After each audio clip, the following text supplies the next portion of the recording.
नमस्कार दोस्तों, welcome to my channel Hari exam point. दोस्तों, हम जो रीट एग्ज़ाम 2022 हुआ है उसमें हमने 24 जुलाई का जो फोर्थ शिफ्ट हुआ था उसके हमने लगभग सभी पेपर सोल्व कर दिए हैं। यदि जिस भी भाई ने 24 जुलाई के जो वीडियो हैं वो नहीं देखे हैं तो हमारे चैनल पर विजिट करके उनको देख सकता है। और दोस्तों, आज हम शुरू करने वाले हैं जो थर्ड शिफ्ट में 24 जुलाई को जो थर्ड शिफ्ट में पेपर हुआ था उसके बारे में हम बात करने वाले हैं दोस्तों। और ये बात हम साइकोलॉजी, बाल विकास एवं शिक्षा शास्त्र के करने वाले हैं। इसके 30 क्वेश्चन हैं। और दोस्तों, जैसे ही यह सेशन ख़त्म होता है तो आप इस 30 में से कमेंट करके बताना कि आपके कितने क्वेश्चन राइट हुए। तो दोस्तों, आइए हम बिना देरी किए हुए बढ़ते हैं। तो दोस्तों, इस वीडियो को स्टार्ट करने से पहले मैं आपसे एक रिक्वेस्ट करना चाहूँगा कि यदि आपने हमारे चैनल को सब्सक्राइब नहीं किया है तो प्लीज़ अभी सब्सक्राइब कर ले और अभी बेल आइकन को प्रेस कर ले, ताकि हम जो भी वीडियो अपलोड करेंगे तो उसका नोटिफिकेशन आप तक पहुंचेगा और आपको उसका सीधा लाभ पहुंचेगा। तो दोस्तों, आइए हम बिना देरी किए हुए पढ़ते हैं। तो दोस्तों, यहाँ पे पहला क्वेश्चन दे रखा है, अधिगम का अंतर्दृष्टि सिद्धांत किसके द्वारा प्रतिपादित किया गया था। तो दोस्तों, ये जो सिद्धांत है यह कोहलर के द्वारा प्रतिपादित किया था, वोल्फगैंग कोहलर के द्वारा। तो इसका सही आंसर हो जाएगा ऑप्शन नंबर ए। दोस्तों, हम सीधा प्रश्न और उत्तर की बात करेंगे। हमको अधिक से अधिक प्रश्न मिलान करने हैं, इसलिए अभी ये चेक करना है कि हमारे कितने क्वेश्चन बैठ रहे हैं लगभग। तो आपको केवल प्रश्न और उत्तर ही बताया जाएगा। दूसरे क्वेश्चन की बात करते हैं, अधिगम के समस्या समाधान उपागम का अंतिम चरण कौन सा है। तो दोस्तों, इसका जो अंतिम चरण है यह आ जाएगा निष्पादन का सत्यापन। इसका सही आंसर हो जाएगा निष्पादन का सत्यापन। तीसरा क्वेश्चन है, समायोजन के लिए एक युक्ति के रूप में रक्षात्मक युक्तियों के प्रयोग को मौलिक रूप से किसके द्वारा प्रस्तुत किया गया था। तो दोस्तों, इसका सही आंसर हो जाएगा Sigmund Freud. B option right है। आगे हम बात करते हैं 4 नंबर क्वेश्चन की, निम्न में से कौन सा था थॉर्नडाइक के सीखने के नियम का हिस्सा नहीं था। तो दोस्तों, इसमें से बताना है कि थॉर्नडाइक के जो सीखने के नियम है उसमें से जो मुख्य नियम है उसमें से कौन सा नहीं है। तो दोस्तों, इसमें एक तो तत्परता होता है, एक अभ्यास होता है और एक प्रभाव होता है। लेकिन जो गौण नियम है उसमें सहचर्य का नियम आएगा और ये मुख्य नियमों में नहीं है। तो इसका आंसर सही हो जाएगा ऑप्शन नंबर बी। हालांकि इस क्वेश्चन को स्पष्ट देना चाहिए था कि थॉर्नडाइक के मुख्य नियमों में कौन शामिल नहीं है, लेकिन एग्जामिनर ने थोड़ी जल्दीबाजी की। फिर भी इसका सही आंसर यहाँ पे बिल्कुल बोर्ड द्वारा बी ऑप्शन माना जाएगा, सहचर्य का नियम। आगे हम बात करते हैं क्वेश्चन नंबर 5 की, निम्न में से कौन सा कक्षा में सीखने को प्रभावित करने वाला मनोवैज्ञानिक कारक है। तो दोस्तों, इसका सही आंसर हो जाएगा अभिप्रेरणात्मक एवं संवेगात्मक अवस्था। इसका सी नंबर ऑप्शन एकदम करेक्ट है दोस्तों। आगे हम बात करें 6 नंबर प्रश्न की, तो डवाइट डब्ल्यू एलेन के द्वारा कौन सी शिक्षण अधिगम की विधि प्रस्तुत की गई थी। तो दोस्तों, यह क्वेश्चन लगभग सारी शिफ्टों में आया है, सभी शिफ्टों में यह क्वेश्चन आया है। और यदि जो पहले वाली शिफ्ट थी उसका आपने ये इसको देखा है तो इसको सही कर सकते थे। ये थर्ड शिफ्ट में भी हैं और ये फोर्थ शिफ्ट में भी आया था। तो इसका सही आंसर हो जाएगा ऑप्शन नंबर ए, सूक्ष्म शिक्षण। एलन के द्वारा सूक्ष्म शिक्षण दिया गया था। आगे हम बात करते हैं क्वेश्चन नंबर 7, अभिप्रेरणात्मक चक्र के 3 महत्वपूर्ण घटक कौन से हैं। तो दोस्तों, इसका सही आंसर हो जाएगा आवश्यकता, अंतर्नोद और प्रोत्साहन। आवश्यकता, अंतर्नोद और प्रोत्साहन मतलब एक तो होता है नीड, एक होता है ड्राइव और एक होता है इंसेंटिव, यानी कि एनडीआई। ये इसकी शॉर्ट फॉर्म भी है, तो आप एनडीआई भी रख सकते हो। और यहाँ पे अंतर्नोद का मतलब चालक होता है। तो इसका सही आंसर हो जाएगा बी नंबर ऑप्शन। 8 नंबर प्रश्न की बात करें, निम्न में से कौन सा बाह्य अभिप्रेरणा का उदाहरण है। तो दोस्तों, उपलब्धि की आवश्यकता एक तरह से आंतरिक है, चिंता भी हमारे शरीर से जुड़ी हुई है और आकांक्षा स्तर भी हमारे मानसिक स्तर से अंदर से जुड़ा हुआ है। लेकिन जो प्रोत्साहन होता है वो प्रोत्साहन एक तरह से बाह्य प्रेरणा होती है। तो इसका सही आंसर हो जाएगा पुरस्कार। बाह्य की बात कर रहे हैं तो बाह्य में पुरस्कार सही डी आंसर हो जाएगा। आगे हम बात करते हैं 9 नंबर प्रश्न की। तो निम्न में से कौन सा शिक्षण के स्तरों के आधार पर शिक्षण का प्रकार नहीं है। दोस्तों इसमें बौद्ध स्तर होता है, स्मृति स्तर होता है और चिंतन स्तर होता है, लेकिन इसका सही आंसर हो जाएगा प्रदर्शन स्तर। बिल्कुल बी नंबर सही है। आगे हम बात करते हैं 10 नंबर पर। राष्ट्रीय पाठ्यचर्या रूपरेखा को किस वर्ष में प्रस्तावित किया गया था। तो इसका सही आंसर हो जाएगा बी नंबर ऑप्शन 2005। आगे हम बात करें 11 नंबर प्रश्न की। तो यहाँ पे आकलन का कौन सा प्रकार शिक्षण अधिगम प्रक्रिया से संबंधित नहीं है। तो आकलन का कौन सा प्रकार शिक्षण अधिगम प्रक्रिया से संबंधित नहीं है, तो जो नहीं है वो बताना है दोस्तों। तो इसमें एक तो होता है आकलन का कौन सा प्रकार शिक्षण अधिगम प्रक्रिया से संबंधित नहीं है, तो इसमें हो जाएगा सही आंसर उपचारात्मक। सही आंसर हो जाएगा इसका उपचारात्मक। आगे हम बात करते हैं 12वां नंबर जो है, इसकी क्रियात्मक अनुसंधान का प्रमुख उद्देश्य है। तो क्रियात्मक अनुसंधान का जो प्रमुख उद्देश्य है वह कौन सा हो जाएगा। तो क्रियात्मक अनुसंधान का जो प्रमुख उद्देश्य है दोस्तों, ये हो जाएगा नैदानिक। बिल्कुल बी नंबर सही आंसर है। हम बात करते हैं 13वें क्वेश्चन की। उपलब्धि परीक्षण के निर्माण के लिए निम्न में से कौन सा सत्य नहीं है।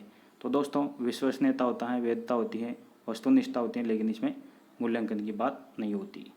आगे हम बात करते हैं 14 नंबर प्रश्न की। तो सिगमंड फ्रायड द्वारा प्रतिपादित मनोलैंगिक विकास की अवस्था निम्न में से कौन सी नहीं है। तो दोस्तों इसमें से सही आंसर हो जाएगा एडिपस कॉम्प्लेक्स अवस्था। तो ये सी नंबर ऑप्शन राइट है।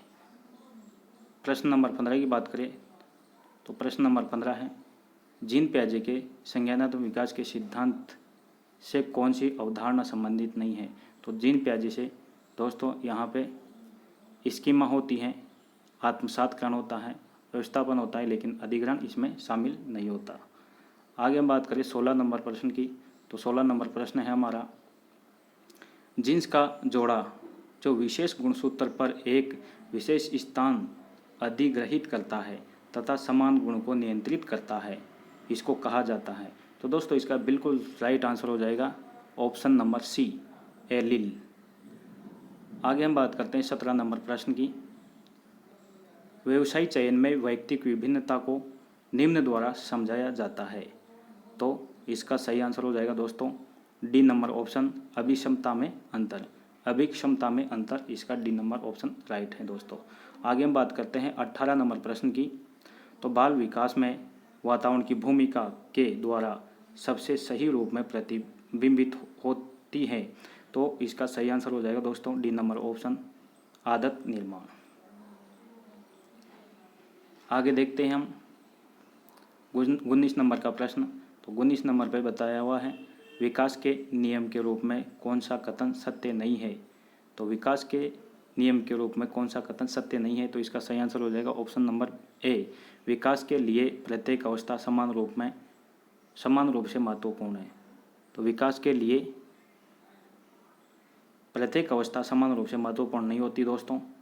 तो इसका सही आंसर यहाँ पे ए नंबर हो जाएगा। 20 नंबर प्रश्न की बात करें तो नैतिक विकास का सिद्धांत किसके द्वारा प्रतिपादित किया गया था। तो बहुत इजी क्वेश्चन पूछा है। इस जो थर्ड शिफ्ट थी दोस्तों, इसमें कुछ टिपिकल प्रश्न भी पूछे गए हैं और कुछ इजी प्रश्न भी पूछे गए हैं और कुछ ऐसे सीटेट लेवल के प्रश्न भी इसमें आए हैं। तो मैं मानता हूं कि जो सभी शिफ्ट हैं तो उनमें से सबसे जो टिपिकल साइकोलॉजी पूछी गई है तो ये थर्ड शिफ्ट में पूछी गई है दोस्तों। तो इसका सही आंसर हो जाएगा दोस्तों जो नैतिक विकास का सिद्धांत है ये लॉरेंस कोलबर्ग द्वारा दिया गया था। तो दोस्तों मैं आपसे एक बार पुनः करना चाहता हूं कि यदि आपने हमारे चैनल को सब्सक्राइब नहीं किया है तो दोस्तों अभी सब्सक्राइब कर ले, और यदि आपको हमारा यह वीडियो पसंद आ रहा है तो लाइक कीजिए, और यदि आपको दिल से अच्छा लगता है तो दोस्तों इसको एक बार अपने मित्रों तक भी शेयर कर दीजिएगा ताकि हम भी खुश हो जाए और आपका भी जो मूल्यांकन हो जाएगा दोस्तों। और आपके लिए ही हम इतनी मेहनत करते हैं दोस्तों। हम चाहते हैं, हमको इससे कोई प्रॉफिट नहीं है, लेकिन हम चाहते हैं कि शिक्षा का बेहतर से बेहतर बनाया जा सके, लोगों तक अच्छी अच्छी चीज़ें पहुंचाई जा सके। तो दोस्तों एक बार हमारे इस चैनल को सब्सक्राइब कर ले और बेल आइकन को प्रेस कर ले। तो दोस्तों हम बिना देरी किए बढ़ते हैं आगे 21 नंबर प्रश्न की ओर। रॉबर्ट जे स्टेनबर्ग द्वारा बुद्धि का कौन सा सिद्धांत प्रस्तावित किया गया है? तो रॉबर्ट जे स्टेनबर्ग के द्वारा, तो दोस्तों स्टेनबर्ग के द्वारा बुद्धि का जो सिद्धांत था ये आ जाएगा दोस्तों यहाँ पे त्रिआयामी सिद्धांत। स्टेनबर्ग ने त्रिआयामी सिद्धांत दिया था दोस्तों, और द्विकारक सिद्धांत स्पेरमैन ने दिया था, और बहुकारक सिद्धांत यहाँ पे थॉर्नडाइक ने दिया था दोस्तों, और पदानुक्रमिक सिद्धांत मैस्लो ने दिया था। तो ये इसमें सही आंसर हो जाएगा ऑप्शन नंबर सी। आगे हम बात करते हैं 22 नंबर पर। निम्न में से कौन सा बुद्धि का निष्पत्ति परीक्षण है? तो बुद्धि का निष्पत्ति परीक्षण है, तो सही आंसर हो जाएगा option number B, Bhatia battery. B number right है, भाटिया बैटरी इसका सही आंसर हो जाएगा। 23 नंबर की बात करें तो व्यक्तिगत विभिन्नताओं की प्रकृति के लिए निम्न में से कौन सी अवधारणा सत्य नहीं है? तो व्यक्तिगत विभिन्नताओं की प्रकृति के लिए बात की जा रही है दोस्तों यहाँ पे। तो यहाँ पे सही आंसर हो जाएगा इसका यहाँ पे विचलनशीलता। दोस्तों सामान्य स्वाभाविकता तो होती है दोस्तों, अधिगम समानता भी होती है, और शील गुणों का अंतर संबंध भी होता है, लेकिन यहाँ पे विचलनशीलता इससे संबंधित नहीं है। तो दोस्तों इसका सही आंसर हो जाएगा सी। आप आगे हम बात करते हैं 24 नंबर की। तो 24 नंबर की बात करें तो व्यक्तित्व का शील गुण सिद्धांत किसने प्रतिपादित नहीं किया? तो दोस्तों यहाँ पे रेमंड केटल ने भी प्रस्तुत किया था, और यहाँ पे जो अल्पोर्ट हैं इन्होंने प्रस्तुत किया था, और यहाँ पे हैंस आइजेंक हैं इन्होंने भी प्रस्तुत किया था। लेकिन इसका सही आंसर हो जाएगा पॉल कॉस्टा व रॉबर्ट मैक्रे। ये सही आंसर हो जाएगा ऑप्शन नंबर ए। सही आंसर ऑप्शन नंबर ए हो जाएगा। और 25 नंबर प्रश्न की बात करें तो यहाँ कौन सा व्यक्तित्व परीक्षण निदान के लिए वैध है? तो दोस्तों व्यक्तित्व परीक्षण के लिए बात कर रहा है, तो व्यक्तित्व परीक्षण के निदान के लिए तो सही आंसर हो जाएगा option number A, MMPI। MMPI इसका सही आंसर हो जाएगा। आगे हम बात करते हैं 26। तो 26 नंबर का जो प्रश्न है ये पूछ रहा है कि कुसमायोजन का कौन सा तत्व विशेष रूप से निर्णय लेने से संबंधित है? तो कुसमायोजन का कौन सा तत्व विशेष रूप से निर्णय, तो दोस्तों कोई भी द्वंद्व होता है तो द्वंद्व लेने में क्या है, द्वंद्व जब भी होता है तो अपन क्या है सहारा किसका लेते हैं? तो द्वंद्व होता है तो दो चीज़ों में द्वंद्व होने के बाद कुसमायोजित होते हैं, और उसी रूप में क्या है द्वंद्व का प्रयोग किया जाता है।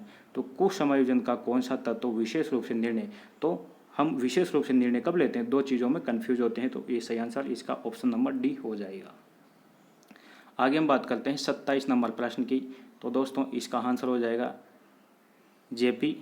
दोस्तों यह प्रश्न है हमारा JP गिलफोर्ड के अनुसार सृजनात्मक बालकों की विशेषता कौन सी नहीं है? तो दोस्तों इसका सही आंसर हो जाएगा यहाँ पे चिंतन में समानुभूति। ये इसका सही आंसर हो जाएगा दोस्तों।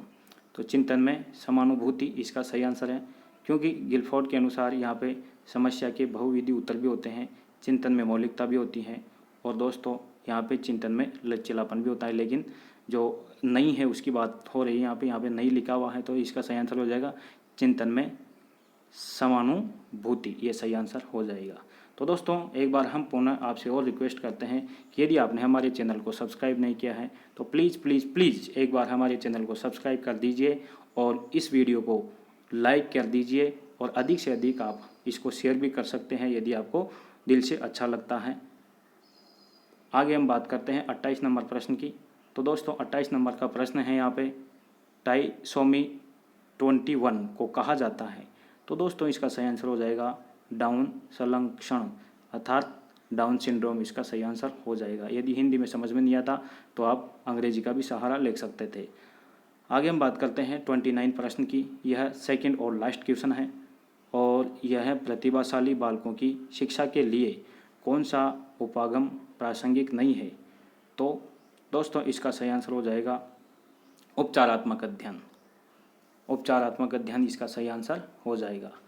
और अंतिम प्रश्न है हमारा, और इस अंतिम प्रश्न से करने से पहले हम आपसे एक सूचना देना चाहते हैं कि हम जो अन्य शिफ्ट हैं उनके भी वीडियो लेकर के जल्दी आने वाले हैं और आपको उसका उत्तर एकदम सत्यता के साथ में 100% विश्वास के साथ में देख बोर्ड होते हैं उससे क्या है कुछ क्वेश्चन होते हैं जो कंफ्यूज होते हैं, लेकिन लगभग जो 92% है 98% है वो आपके उत्तर यही होंगे।